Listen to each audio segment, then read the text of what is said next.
from Rotodyne. Take-off clearance, please. Rotodyne from tower, you're clear to go. Roger. Rotodyne taking off now.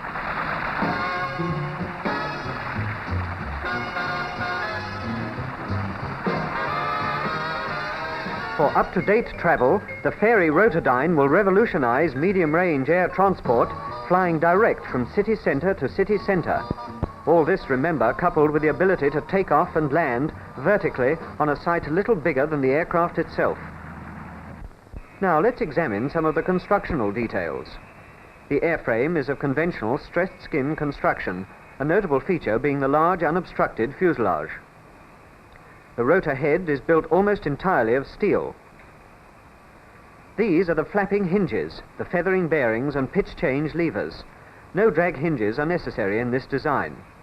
And these are the air ducts which pass compressed air through the centre of the head to the blades. This eliminates all mechanical transmission.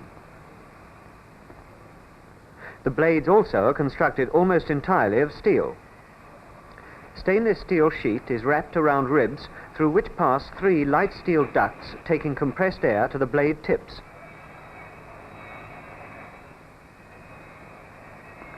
The tip jet units are developed entirely by Fairey. Notice the essential simplicity of the unit, shown here with one of our earlier flight-tested silencers. After manufacture at the Hayes and Stockport factories, the main aircraft components were sent to the company's airfield at White Waltham near Maidenhead for final assembly. In this hangar, the aircraft took shape and the main sub-assemblies were bolted together.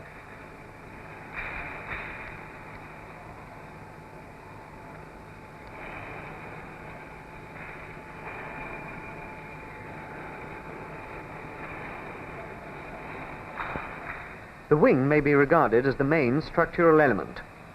The fuselage, while obviously an integral part of the aircraft, can be changed at the design stage and made available for special duties without affecting the lifting surfaces or power installation. The fuselage, nacelle and pylon are each attached with 4 high-tensile bolts to the wing. The pylon fairing contains hydraulic and other accessories, all easily maintained. The prototype is fitted with Napier Eland engines. The production version will be bigger and faster and will be powered by Rolls-Royce Tyne engines. The rotor head is assembled as a complete unit and is thus easily installed in the aircraft.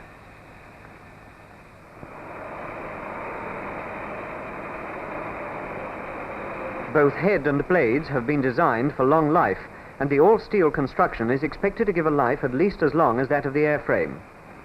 Overhauls will be infrequent.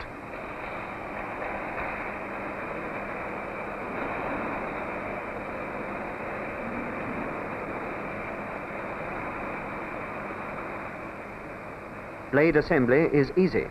The blades are bolted to the inner spars and fuel and electrical connections made good.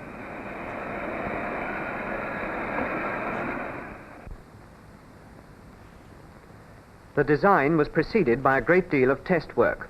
More than 840 hours of wind tunnel testing were completed, including tests on airframe with rotor. For convenience of drive, the rotor is in aerodynamic connection only.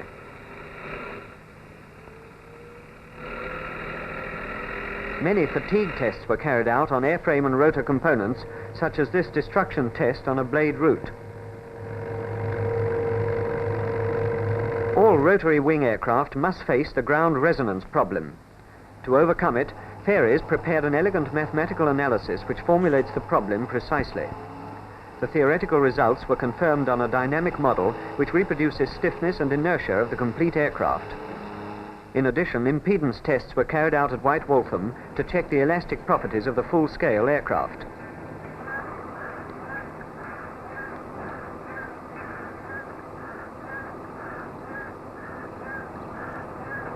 Static rigs and these single-blade rotating rigs were used to develop the tip-jet units.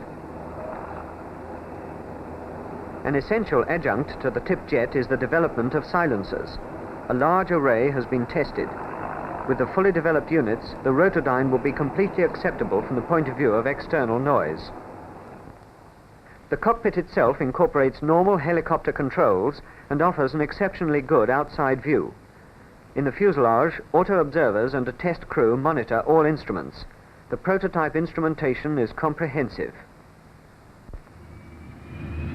The biggest test facility covers the complete power installation, including rotor and flying controls. This rig at Boscombe Down finally proved the integrity of the dynamic components and also enabled the pilot to familiarize himself with control manipulation and power response.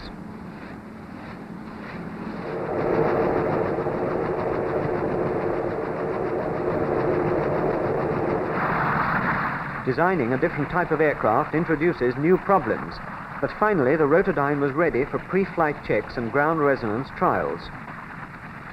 Notice how precisely the pilot can control the rotor, lifting the nose wheel inches off the ground. And so, with trouble-free tests complete, came the first takeoff in November 1957. Control was excellent. For these first flights, the aircraft operated with a very stiff, non-retracting undercarriage. The first flight was planned to consist only of hovering trials. In fact, the pilot was so pleased with the way the aircraft handled that he completed a circuit of the airfield on the first day. Then he attempted a mere 35 miles an hour. And for the first 69 flights, the aircraft was flown as a pure helicopter with power on the rotor. After this successful stage, the transition to autogyro was completed and a further 105 flights were carried out, during which period the handling, stability and rotor stresses were investigated. This work culminated in the Rotodyne setting up a new world speed record of 191 miles an hour in cruising conditions. This is far in excess of the top speed of conventional helicopters. Yet the Rotodyne retains all the advantages of vertical takeoff. A payload of up to 70 passengers or 18,000 pounds of freight can be carried in complete safety and in all weathers. Even in the event of failure of one engine, the aircraft can continue its flight to the most exacting requirements of the civil air authorities.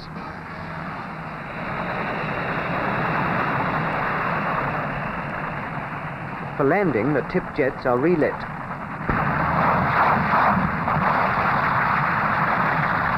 Heliport from Rotodyne, joining for landing. Transition completed. Roger, Rotodyne, you're clear to land. Surface wind 270, 22 knots. The Rotodyne is a bold design concept with accent on safety, reliability and easy maintenance.